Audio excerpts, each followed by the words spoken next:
Theta ফোরনিক্সের online প্ল্যাটফর্মে আজকে ফিজিক্সের একটা নিউমেরিক্যালস করব। তোমরা কোশ্চেনটা দেখো। কোশ্চেনটা রয়েছে, একজন ব্যক্তি একটি 50 কেজি ভরকে 2 মিটার উচ্চতায় তুললে যে কৃতকার্যের মান হবে সেটা আমাদেরকে ফাইন্ড করতে হবে। কোশ্চেনের অপশন 4টা রয়েছে। 4টা অপশন রয়েছে। Option A 980 joule, option B রয়েছে 9800 জুল, অপশন সি রয়েছে 100 জুল, অপশন ডি রয়েছে 4900 জুল।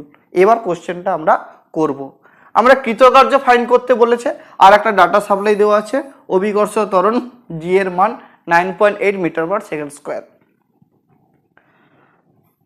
কৃতকার্য ডব্লিউ ইকুয়াল টু আমরা কি জানি, ফোর্স বা প্রযুক্ত বল, ডি মানে সরণ, ঠিক আছে। তার মানে এখানে ফোর্স মানে আবার একটা কি জানি, ফোর্স মানে কি মাস ইন্টু গ্র্যাভিটি। তার মানে এখানে আমরা লিখতে পারি এম ইন্টু জি ইন্টু ডি, ঠিক আছে। এই 2 মিটার উচ্চতায় তুলতে বলেছে। একটা কথা আমাদেরকে বারবার মনে রাখতে হবে, ফিজিক্সের নিউমেরিক্যালস করার জন্য প্রত্যেকটার ইউনিট যেন সেম থাকে। এখানে পুরো কোশ্চেনে যা যা ডাটা রয়েছে, এম এম মানে বস্তুটির ভর দেওয়া আছে কত, 50 কেজি, এটা এসআই ইউনিটে রয়েছে। 2 মিটার উচ্চতায় তুলতে হবে, মানে সেই ডি এর ভ্যালু কত 2 মিটার, আর জি এর ভ্যালু কত দেওয়া আছে 9.8 মিটার পার সেকেন্ড স্কোয়ার।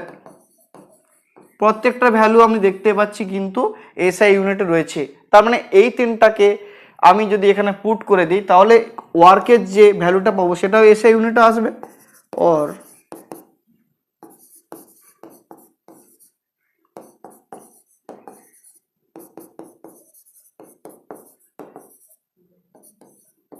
তাহলে ওয়ার্কের এসআই ইউনিট কি জুল, তাহলে এটা হচ্ছে 980 জুল সঠিক উত্তর। তাহলে আমাদের এই অপশানটা কোথায় রয়েছে, এই অপশানটা রয়েছে অপশান এ তে। তাহলে এই কোশ্চেনের সঠিক উত্তর হচ্ছে অপশান এ। এই কোশ্চেনটা নিয়ে যদি কোনো ডাউট থাকে আমাদের কমেন্ট সেকশনে কমেন্ট করো।